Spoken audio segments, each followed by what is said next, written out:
quite a while ago, July of last year to be specific, I did a video introducing the way that I have my network set up in my house using Ubiquiti. Specifically, I have two U6 Pros as APs. I have a Dream Machine SE, and I needed an additional switch to get things going because the Dream Machine only has 8 ports on it, so I needed a lot more because I have over 24 drops in my house. So today, I wanted to go ahead and finally terminate the ends of all of the runs from my house into a patch panel, get them all sorted out, get my server rack all cleaned up, my network rack, and also we're going to go ahead and put this Ubiquiti USW24 or their 24 port standard switch in there that I got for free using a kind of like promotion thing. We're going to go ahead and get this put in there. We're going to clean everything up, make it all look all pretty. We'll get this adopted into my Unify. And yeah, hopefully I'll turn up with a much prettier rack than it is now because it is currently a complete mess. It was a complete mess in that previous video. If you want to know more details about all the parts and components that are in there as of right now, before putting this in there, more than welcome to watch that video. I'll have it linked up here and in the description. But yeah, without further ado, let's head down to the rack. So here's the server rack, and as mentioned, it is a mess. I don't have anything put in the keystones for the patch panel yet. I've just been using what I've actually needed to use, terminated them, and have them plugged in. Everything's kind of all over the place right now. But we do have the switch, the 24 port switch that I got for free from a promotion. And we're going to end up putting that in here. We're going to rearrange the rack as well. I think I'm going to move the Dream Machine up to the top, put the patch panel in the middle, put the switch down below, and then have the other 2.5 gig switch on top of that switch. I think that layout kind of works out well for me. We'll get that one going. But first, I'm going to go ahead and show you guys how to terminate one of these cables. I'll go ahead and terminate all the rest of them, and then go through the process of rearranging this whole thing, putting all the keystones into the patch panel, and kind of cleaning this whole thing up. Before we go into doing everything, let's go over the tools that I'm going to be using and the other materials. So, first tool is a wire stripper. This one's a little bit more aggressive than I'd like to use. I have to be really gentle with it, or else it also strips the inside wires.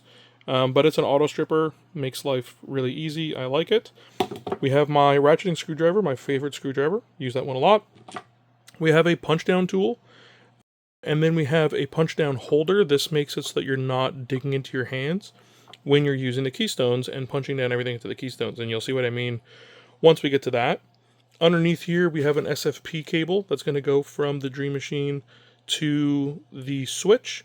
And then we're going to have another one that's going from the switch to my other switch. So all that's good. And then we have some patch cables. These are just some short ones. I think these are like 6 inches. So we have that. And then we have some Velcros and stuff to kind of keep everything clean. And most of the stuff, so the punch down tool, the punch down holder, all of the keystones, all of my SFP cables, all of my patch cables, the actual rack itself, and the patch panel all came from Infinite Cables. I bought everything from them. They're fantastic. They're local. I used to drive by them all the way all the time on the way to work. And so far, everything has been great. The quality of everything has been fantastic. Super happy with it. The price is good. So if you're in Canada, especially, go ahead and check them out. Their prices are fantastic. Their customer service is great. But yeah, thought I would shout them out because they really did help me out by getting me everything that I needed at a really good price. So we're going to turn an unterminated cable into one with a keystone. Now the keystones are very simple in the way that they work. Your Ethernet cable is made up of 8 little wires inside. And what you end up doing is you just split those apart, and then you push them through and you punch them down into the keystone. And when you do that, it goes ahead and penetrates the jacket, making contact with the metal wire inside, and that allows the connections to get passed through. So Very simple. The first thing you're going to want to do is, if you can see here, there's a B and there's an A. You want to make sure to check what format your house is wired in, if it's already pre-wired. My house was done in A, and the way that I found that out was I just went into one of the bedrooms, pulled the keystone off the wall, and checked the way that it was wired. And basically, that's probably the easiest way if you have a pre-done house like I did. So that's what we're going to do. And yeah, relatively straightforward. I'm going to go ahead and show you one, and then I'm just going to go ahead and try to do the rest. And then we'll go ahead and start populating them into the patch panel. So actually, probably we'll do the cables, then we'll pull everything out. Then we'll go ahead and put things back in the order that I want them to, and then we'll populate the patch panel. So yeah. All right, so first things first, we're going to grab our wire. We're going to go ahead and grab our wire strippers, whatever kind of wire stripper you end up using. You want to give yourself a decent amount of wire. The excess is going to be cut off, and I have plenty of extra space here. So we're just going to go ahead and strip it here. Again, I have to be gentle because these strippers are a little more aggressive, and they're more made for higher gauge. But we did a good job there. We didn't strip any of the little wires inside, so we're good. And as you can see here, there's a bunch of strands in here that are twisted together. So we have orange, blue, brown, and green. And then we have this little bit of kind of like a thread in here. We're going to go ahead and cut this one off. So we're just going to grab our little wire cutters and snip that right off. Put that up there. And now one of the unique things is with the jacket that you just stripped off with, or any jacket that you have laying around, you can go ahead and really quickly untwist these pairs. And they're all going to be a color and then a striped color with the orange in there. I don't know how well the orange you can see on there. But we're going to want to go ahead and do that with all of these. So let's do that.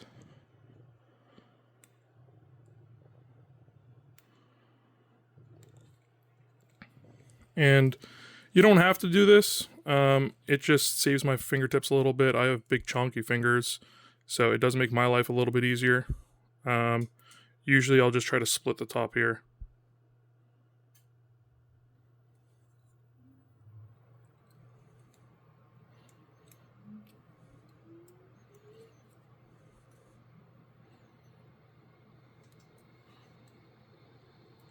And get that going. I forgot to turn off my furnace, so let me quickly do that. Alrighty, my mistake, forgot to turn off my HVAC while we're down here. So we got it all split up, and like I said, we have the orange stripe, orange, blue, blue stripe, brown, brown stripe, green, green. Alright. Now what we want to do is we want to grab one of our keystones.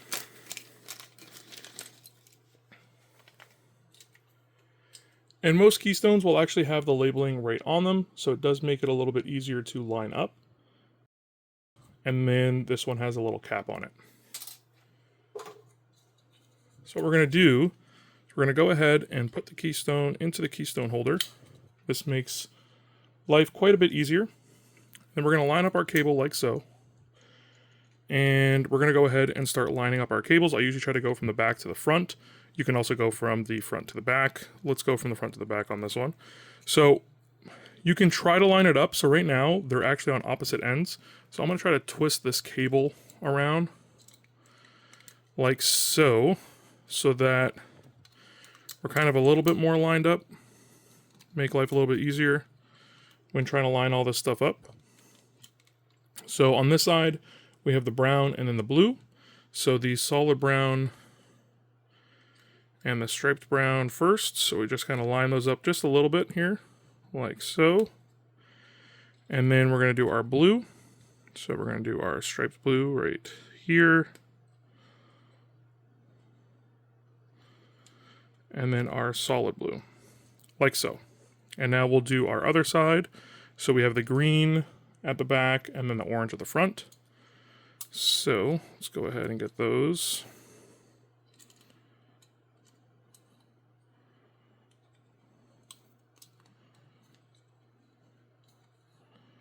Lined up like so. Sorry, I'm trying to keep everything in the frame here.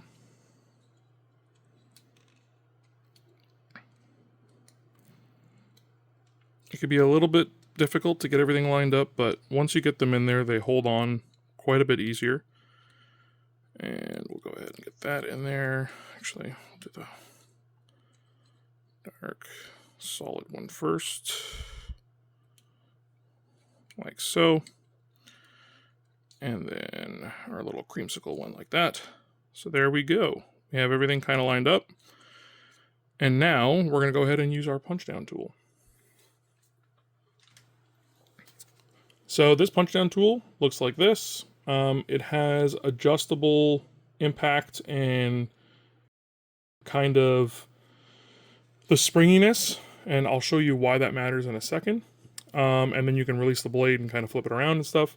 But as you can see here, there's two sides to this blade. So there's one that has a cutting edge on it, and then there's a flat side. So you always want this cutting edge to be on the outside of the keystone. So for this, it would go like so. And what you're going to do, I'm trying to get this in here, is you want to push that wire down into the keystone, and you're going to hear it pop once you put enough pressure. And there we go. And what that's doing is it's pushing it all the way into the keystone, and it's also cutting the wire. So we can take that one off, like so. And that's why there's wire stuff all over my floor, because I've been doing this constantly. So we're just going to do the next one.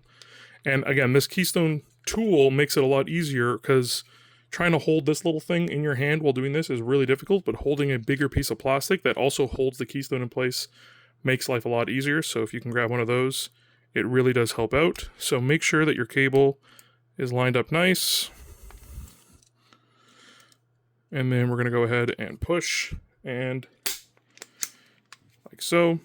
And we're just going to make our way down. Sometimes you may have to do it twice if it doesn't push down all the way, but I will show you what it's supposed to look like once you get all these done. Sometimes the pieces will fly right off.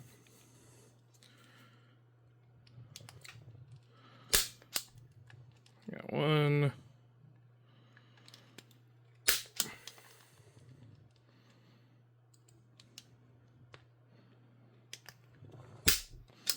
And you know, I'm trying to make sure that I'm using the flat end of the tool to finish lining up the wire a little bit, because it's a little bit smaller than my fingertips are. And then I can go ahead and kind of wiggle that in there. Some of these are a little more tough than others. It's also tough in this position that I'm doing it in. This isn't normally the ergonomics that I'm working with. I'm not usually working around a camera. And then we'll go ahead and push that last one in. Came right off. And then, so this blue one isn't really coming off. This brown one isn't really coming off here. This orange one isn't really coming off. And this green one didn't even punch all the way down, right? So we can see the cables coming up. So we're going to go ahead and push that one back in. So we're going to go punch that in. This came off. Orange, we're going to go ahead and re-punch it. There we go. That one looks pretty good. And blue came out. Brown came out. So let's go ahead and get the keystone out and let me show you. So here is a close-up of the keystone, and what you want to do is you want to make sure that all of the wires are at the bottom of the keystone like this. You don't want them to be anywhere up on the edge. You want them to be as pushed down as possible, because that ensures that the jacket is pierced and everything is lined up nicely. And as we can see on both sides, our stuff is pushed down pretty well. So we're good. But see how the tool kind of chewed into that one a little bit. But we should be okay. We're going to test all the cables afterwards anyways, but yeah, there's a little close-up of the keystone. So I have about 18 more of these to go. I'm not going to bore you with that whole process, but I'm just going to go ahead and go through it. Maybe I'll leave a time lapse on here, maybe I won't. I'll find out when I'm editing. Well, that took a lot longer than I thought. It took about 35-40 minutes to get this all done, but everything's terminated. So now what I got to do is just kind of reorganize this. I'm going to take everything off the rack. I'm going to move the servers out of the way and reorganize all the power cables and stuff as well. I may as well while I'm doing this. And hopefully when we come back, everything looks a little bit pretty. Trying to figure out I want to show you guys what I'm putting into the patch panel, because what I did with the patch panel is I actually set up a document that tells me where everything is going to go. These labels are so small, I didn't want to use them. So I just have a little document set up that I'm going to use for that. And yeah, we'll kind of see how that goes. So we've moved the Dream Machine up one slot to the top slot. And now we're going to do our patch panel. So as I mentioned, I have a document where I kind of labeled where I want all of the stuff to go. So I'm just going to insert the keystones into the patch panel in that order. Unfortunately, the document is on my phone, so can't really show you that while I'm doing it, but we'll get that one done, and then I'll show you what it looks like when it's done. We'll put the switch underneath the patch panel, as well as my little Mocher Link 2.5 gig switch. And then we'll get everything put back. I'm using this time to clean up the servers, give them a little dusting as well. We'll clean up that little table, and then we should be good to go. Patch panel's in. I connected a lot of my PoE devices so that I could at least have Wi-Fi back, because I haven't had Wi-Fi throughout this whole process since I kind of redid everything. So I got that going, reorganized some of the power cables. I did the best I could with a lot of these cables, making sure that they weren't too bad, but I have a lot of extra cable in here right now. And the way that I have it kind of organized, I don't really have a lot of space. And these cables are pretty rigid and they're not very malleable. So I have it Velcro zipped here. I have a Velcro zip there to kind of keep it. And then we're going to put the switch underneath so it'll hold up some of this. We'll kind of see what happens. But yeah, that kind of leads to the next part. We're going to go ahead and put the 24 port switch in there. And then we'll get the Mocher Link in there as well. And we'll be almost done. All right, let's get this open. There is a pull tab. Got to clean up the whole floor after this. So this has some of the hardware in there. And the switch itself, it's pretty light. Not very heavy. They always pack their stuff pretty well. I like that there's not a lot of plastic. You know, it's high quality foam that gets put around it, and then this is kind of like a fabric-y kind of mesh there. There we go. Here's the switch. 24 port. It's not PoE or anything like that. We have the two SFP ports on here. 24 port. We have the display, power, and that's really it. So I'm just going to put the rack mount attachments on the side, and then we'll go ahead and get it in here. I think I'm going to put it right about here. That way I can put the Mocher Link on top, since I can't rack mount that one.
Okay, everything is hooked up for the most part. Got both servers running, so that's the Proxmox server that runs my Home Assistant and may run a few other things in the future. This is the Big Node server that I've done a bunch of videos on. It's working well. And yeah, so we have the Dream Machine SE up here. I've got all of the PoE stuff plugged into that because all of these are PoE ports. So that's pretty handy. I may need an extra PoE port in the future, so I may put another one of the Ubiquiti lights in here at some point if I ever do need it. I did realize that I need longer than 6-inch patch cables because that ain't gonna reach. So I will have to pick up some more patch cables to finish doing all of my wiring here, but overall I'm pretty happy. Everything's up there. All we have to do now is just adopt the new switch into my Unify, which I will show you on the computer once I get upstairs. And I'm wondering if I want to put the side panels and the door on. I might do that, and then I'll give you guys an update. Then we'll go upstairs and adopt the switch. So got all the panels on. They're meant to be taken on and off pretty easily, so they went on pretty easy. I've never had it fully enclosed, however, so we're going to see how these temperatures work out. If anything, I'll probably end up just taking them all off. It doesn't get overly dusty in there anyways. Most of the dust that was created was from me drilling things or doing other stuff, so overall, really happy with this. Layout looks good. We'll try to take a nice picture once I get all the rest of the patch cables that actually are long enough, but this looks a lot better than it did earlier today. So it's been a long time though. We are at 6:30 and I started this at around 3:30. So it's been a long day. So we're in my Unify, and as you can see here, there's a pop-up to adopt, and it's also on the devices page, so we can just go ahead and click it to adopt. It should start adopting, and we'll come back once that is finished. And there we go. Our switch is now connected. It'll give us the full port manager situation. So our uplink is here. This one is our downlink. So this is going to my other switch. Super handy to have. It is sending things over to that Mocher link so that the Mocher link also has a 10 gig connection. And yeah, as we can see, my Home Assistant, the Proxmox, is on 22. We have my Lutron controller on 24. We have my printer on 23. And as I finish filling out the patch panel, once I get those longer cables, the rest of this will end up filling out as well. So we're back at the rack. I made a mistake when looking at specs. So my 24 port USW, these SFP ports are not SFP plus. They do not do 10 gig. So currently the routing that we have is we have my Bell fiber from the modem using a 10 gig RJ45 is going to the Dream Machine SE using an SFP RJ45 adapter that you see there. That's the uplink. And then from there we have everything plugged into our ports here. And then we have an SFP Plus coming out of the Dream Machine SE. That is going to go ahead and that's going into my Mocher link. So that's going into the Mocher link 10 gig SFP Plus port here. That is doing, all these ports are 2.5 gig. So it's doing 2.5 gig across all these. And then this last one is going over to the USW24 right now. And that's providing the uplink for the USW, 24. Eventually, I will probably end up changing and getting an RJ45 to SFP adapter for in here. And then having this go maybe into here. I don't know yet. I got to figure everything out now. It kind of threw a little wrench in my plans. But yeah. I can actually, even if I want to, I can switch, I believe I can switch the number 9 port here. I can switch that into a router port instead of a WAN port. I can change it into a LAN port and have that go down here. So I'll get it figured out. I'll figure it out at some point, but just wanted to correct myself and give you the proper update. Well, that took a lot longer than I expected. Terminating all of those cables really does take a long time, and it's one of the main reasons why I put it off. I've been just terminating the ones that I've needed as they've come across. But, you know, I'm glad that it's finally done. The rack looks much nicer now than it did before. I'm finally not really afraid for people to see it, which is cool. And yeah, so far the USW24 is working pretty well, that 24 port switch. As I mentioned, I did have to switch around my original configuration because I misread the specs. I was unfortunately looking at the more expensive Switch that had the 10 gig SFP plus ports instead of what I have, which is just standard SFP, which are 1 gig ports. Overall, though, still pretty happy. I do have to get all those extra patch panel cables that are longer because, again, I didn't really measure anything out. I bought all these cables before I even moved into the house. So that'll be a little project for next time. I'll slowly get that thing done. I'm not even sure if I like the current way that I have it stacked. I may change that. If you have any opinions as to how I've stacked my stuff, be sure to let me know in the comments. I'm always happy to take advice, feedback, suggestions, all that kind of stuff in the comments. So don't be afraid to put that kind of stuff in the comments. I'm more than happy to read them all. I'm thinking that I might move my patch panel up. I don't know yet. But yeah, I feel like I've been rambling for too long. This video is getting on too long. So with all that said, I really do hope you found this video helpful, and if not, I at least hope you found it interesting. If you did, I'd really appreciate it if you like, subscribe. If you have any questions, comments, or feedback, you can go ahead and leave those down in the comment section below, and I'll try to get to them all as quickly as I can. Big thanks to my Patreon sponsors, and big thanks to you for watching to the end of this video. If you want to see any of the other videos regarding my network, you can go ahead and check out the playlist right up here. And as always, stay safe out there. I'll see you next time.